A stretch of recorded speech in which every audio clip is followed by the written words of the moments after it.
galing ako sa chapter ng Davao. Ang inaasahan ko po sa youth camp na to ay mabago ang sarili ko at lahat ng kasalanan ko ay mawala.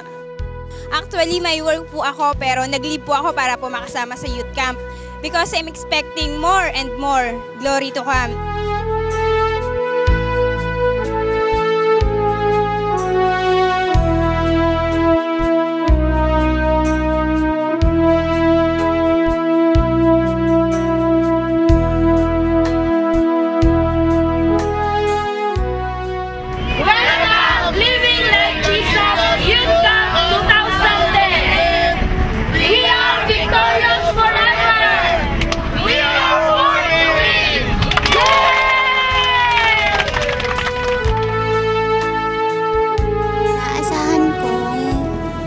Sa youth camp na yung magiging masaya tsaka yung presence talaga ni Lord yung sobra talaga. First time ko po dumalo sa youth camp po ng Jesus Our Shield. So, yun po, nag-expect po ako ng malaking bagay na mula sa Lord. Alam ko na maganda yung ibababa niya sa mga youth. Galing po ako sa lugar po ng Davao. Mula sa Tanay City. Inaasahan ko na malaking bagay ang gagawin ng Diyos pag darating doon sa Banawag, Pangasinan. Nakaka-exciting po kasi first time ko pong makapunta. Sana pag-uwi ko ng Tiga daw, may mababago na sa akin. Inaasahan ko po na mas lalo ko po makikilala yung Panginoon Diyos. Ako po'y naniniwala na tinawag po kami ng Panginoon upang magpuri po sa Kanya. Ko po, sa aming pag-uwi, kami po'y magbabago at susunod na po kami sa aming mga magulang.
gamit mo sa aming mga kabataan, Diyos.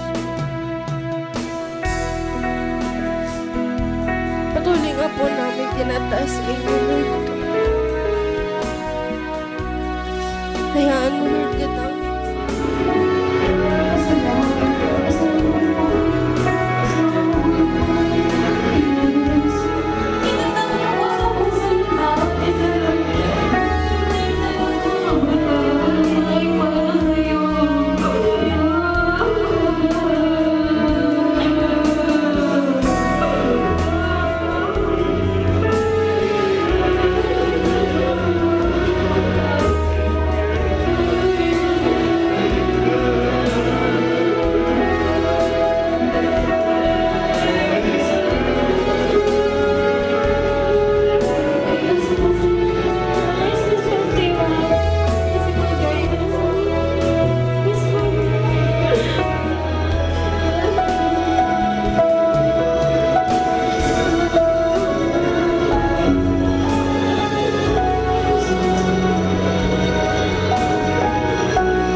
Kanina ko lang po naranasan na ipag-praise yung lahat kasi minsan gusto ko sila ipanalangin pero nandun yung gusto mo pa mag-weeping pero hindi mo na po kaya.